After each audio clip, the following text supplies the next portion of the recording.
I have been waiting so long to finally talk about the full game, but I have two important disclaimers before I start this video. The first thing is there won't be major spoilers in this video. I will only show you footage of the first act, you know, the one that is available in early access. I've almost done everything you can do there, but I want to keep act 2 and 3 as a surprise for you. But do note, I will go over the changes that have been applied since early access. So only minor spoilers, I guess. Secondly, and this is a very special announcement, this video has been sponsored by the developers of the game, Larian Studios. But the disclaimer here is they have given me full creative freedom to make this video and to share my own opinion. So everything you will hear in this video will be my own honest opinion. So if I say positive things, don't assume because it's sponsored. I am already a Baldur's Gate 3 channel because of how excited I was about the game and its early access. But they've only given me a key to play the full release early and decided to sponsor your boy. So again, thank you Larian Studios for sponsoring this video, and now let's dive into the full release of Baldur's Gate 3. So let's give a little information about this game first for those who will check out this game for the first time.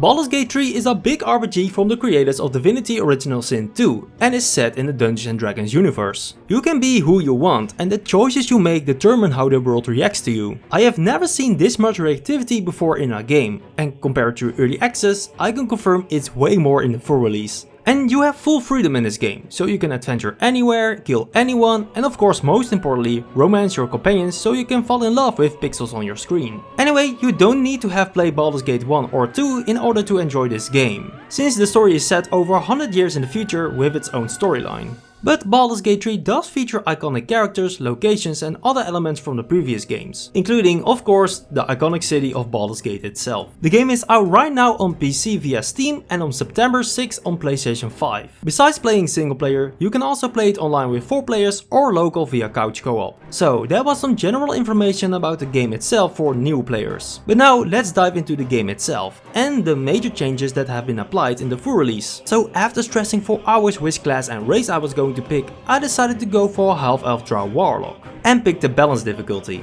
But as you can see here, the character creation screen looks totally different. And now the origin characters are finally playable as well. I was thinking of maybe playing the Dark Urge, but I didn't want to puke over my screen yet because of all the gore that character will bring. The origin characters now do have these nice little introduction cutscenes, which was really cool to see. The hardest part so far was picking the right look for my character, since there are now so many new cool options to choose from. I think I legit spent like an hour in here, but I can say my favorite new additions to the character creation are the new hairstyles, the facial scars and the new jewelry options. I mean, just look at how badass my character looks because of his scars. Comment down below what you think of his look, please. Then I made my so-called guardian, aka the person you dream of at night, and then my adventure began. So, after watching the intro cutscene, I could already see some things being different. And hey, don't say I didn't warn you, because I told you I was going to show some of the new stuff that has been changed for early access. But again, no major story spoilers here. This part of the Nautiloid ship looked entirely different, and Dame Bazel introduced herself in a way cooler way. And here I was getting really excited.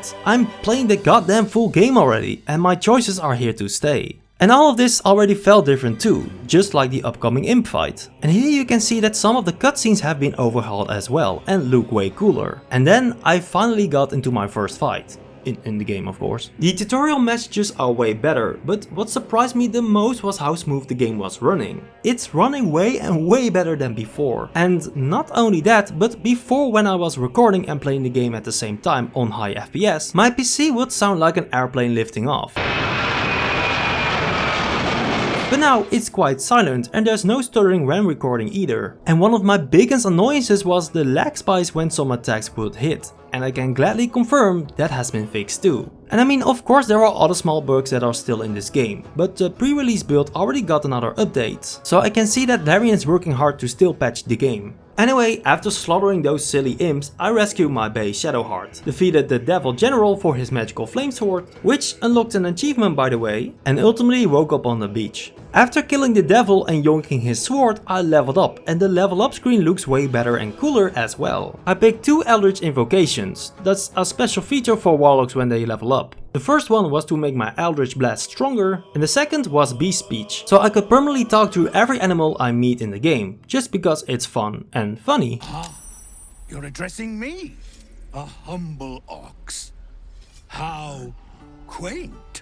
So after recruiting some party members and doing a couple fights, I arrived at the Druid's Cove. And here you get to see a new Wyll cutscene, which was very cool. He also has a new voice actor and has been rewritten, and I won't go too deep into it because of spoilers, but I can certainly say he's more interesting. He has more interactions with his patron, and like Larry revealed themselves already, he and Karlach start out as rivals. And what was really freaking cool here, when I solved this rivalry, something very cool and interesting happened to Wyll. But I also know this could have gone in several different ways, with one of them dying for example. But you know, I believe in the power of friendship since I also play Kingdom Hearts. So my first rule was everyone has to be nice to each other and become friends. And I mean everyone. Even if you're rivals, you will become friends. So after a nice friendly discussion, they became friends. And again, I won't spoil what happened, but only that it made Wyll such a cool character, and I had him in my party for a long time because of this. So I can definitely confirm he's a way cooler character now.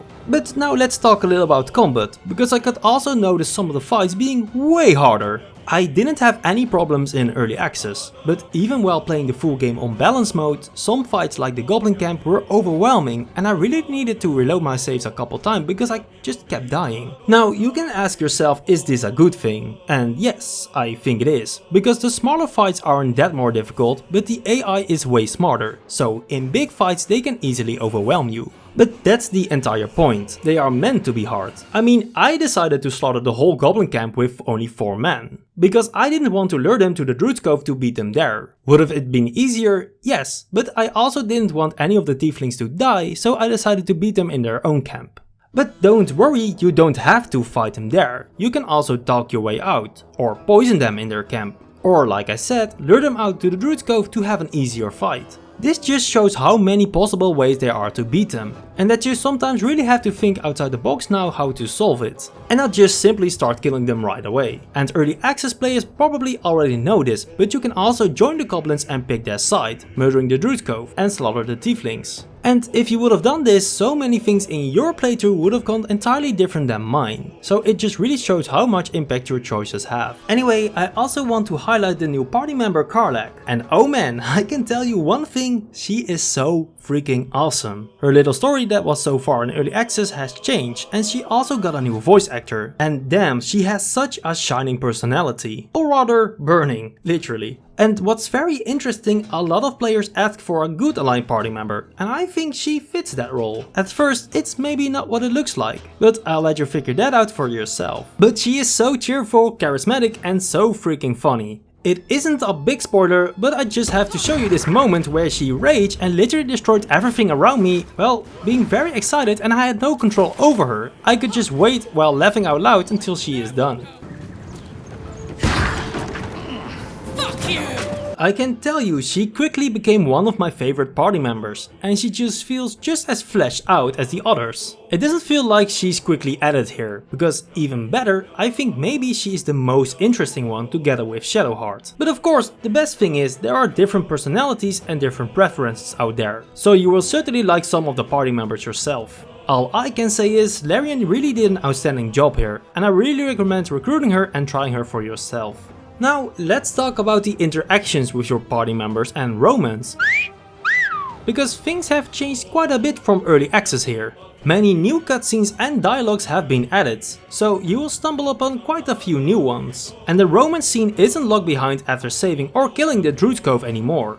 I triggered the romance scene with Shadowheart way before this, and they let you know earlier if they will like you or not. It's strange. I've been dwelling on what I told you before about wanting to become a Dark Justiciar. But perhaps I should be content with my lot. I'm already blessed to have you at my side after all. Aww. And what's also really cool is that you can slightly change them. For example, Shadowheart wasn't that big on helping others at first, because she wanted to find a healer for our tadpoles as quickly as possible. But instead of simping for her, I went my own way, and saved everyone for that sweet dopamine hit for at least accomplishing some good things in life. Even if it's a video game. But then she talked to me and said she feels good about it too. And so I changed her perspective. And now she likes and approves when I help out others. Whereas before she wasn't that keen on it. Now she is less naggy towards me and more kind. And the best thing is, this can also be the other way around. Because you can also make your companions more evil if that's something you want to do. It just shows how much is possible within this game. Anyway, later I made a huge mistake. Because you see, this building was on fire and people needed my help. But my party was all out of resources and spell slots. So I decided to take a long rest, hoping to resume things once I woke up. You know, assuming the game would kinda pause this moment for me. Well, I was fucking wrong, because after my little nap, the building burned down and the people were gone. And I felt shitty and terrible for doing this, but I didn't know this could happen. But so many cutscenes happened in my camp and I didn't want to reload it and do it again. Because it was also quite a while since I saved. And I don't like to save scum anyway. So I decided to live with my choices, making a mistake I could learn from. So to you who is watching this, don't go to bed while a building is on fire, okay? Maybe just decide to help them out, even if you are out of resources. Then a bunch of interesting cutscenes and things happened that I won't spoil, since they are story spoilers, but I can tell you they were really cool. Anyway, like I told you before, I then slaughtered the whole goblin camp, and after discovering the Underdark through their hideout, I became level 5. And this is where the game really opens up in combat and becomes way more fun. Because you see, at level 5, some spellcasters can learn the best spell in the entire game. Fireball. Basically blowing shit up in a huge area, dealing massive amounts of damage. And oh, does it feel so satisfying. The sound, the visuals, the damage numbers on the screen, and this is where you really notice that power jump. Where at level 4 you are scared of every big monster, at level 5 you laugh them right in their face and overwhelm them. For most martial classes, they literally get twice as strong. Because at level 5 some classes unlock extra attack, making it possible to attack twice instead of once, hence the name. But in that one level jump from level 4 to level 5, you double the attacks, making the fight way more manageable and way more fun. So I discovered the Underdark and found this giant scary spectre, which is like some sort of beholder. And I was like, Call an ambulance! Call an ambulance! But not for me! As I unleashed my fireballs at him and quickly killed him before he got the chance to kill me. And oh man, did this level and fight feel great. And of course this was also possible in early access, but now I get to keep my progress instead of my save being wiped, and the full game runs so much better now. And no more lag spikes when those big explosions happen. And a big part of it was I had a new companion Karlach besides me as well, and she really feels fun to play as a barbarian. But also in the Underdark things have changed quite a bit. Many new cutscenes have been added, and also when other NPCs show you a vision of what happened, you now literally get to see that vision. For example, and I won't show it on screen because of spoilers, but Shadowheart gave me a vision of her past. And I literally got to see things unfold before my very eyes, instead of her just talking about it. And I would have to say, besides these new additions, the biggest change for me is just the polish of the game. Like I mentioned multiple times before, everything just feels that much smoother. And at the moment of making this video, I'm almost done with everything you can do in Act 1. And I'm almost about to jump into Act 2. Well, maybe not everything, because I know for sure I probably missed a bunch of things, but like I did most of the important things there are to do. But about Act 2 and 3, I know early access players just want to discover that for themselves, so that's why I decided not to cover it. Only that I know it's going to be very cool. You know, from the hints I get in Act 1 now. But at this moment I'm in Grimforge, the new area that got added in early access, and I'm having a lot of fun so far. I really hope I can keep my review save file for the full game, because after Grimforge I'm very excited just to jump into Act 2. Well, this video isn't really a review, and since I also don't have enough time to beat the entire game, I also don't want to rush it. I can say I'm very satisfied with the changes to Act 1 and how the full game really feels. And you'll notice some of the changes yourself, especially with the companion interactions and the new cutscenes. But for the most part, Act 1 stayed mostly the same, just more refined. But it does really run and feel so much better now. But I am thinking of doing a review once I beat the full game. But like I said, I don't want to rush things and just really want to enjoy myself and play this game. But do let me know in the comment section if you want a review for the whole game once I did everything. All in all, if I have to share my thoughts now, I would say Baldur's Gate 3 is an amazing RPG. The graphics look nice, the combat is really fun, and I haven't seen a game with this much reactivity before. If you thought Divinity Original Sin 2 already had a lot, and not to throw shade at that game because I really love it, it's nothing compared to this game. Literally almost every little dialogue has different choices with different outcomes. And I already discovered some new things things after playing it for 100 hours in early access. But the best thing is they were there in early access before, but since this game is so massive I hadn't discovered them yet. So it will take you several playthroughs to really see everything, and of course every consequence as well. And now I'm going back to my playthrough and enjoy playing the game. And since we're friends, I'll let you in on a secret. I'm playing this game way too much, but it's just that enjoyable. And if you want to check out the full game for yourself, click the link in the description and pinned comment down below. Again, a huge thank you to 11 Studios for sponsoring this video, and a huge thanks to you for watching this video and all your support. So again, a huge thank you for watching my videos and going on this journey with me. But now it's time to enjoy your own. So go play the full game, enjoy the damn thing, and please share your adventures with me in the comments down below after you played it. And as always, thank you all for watching, and I will see you next time.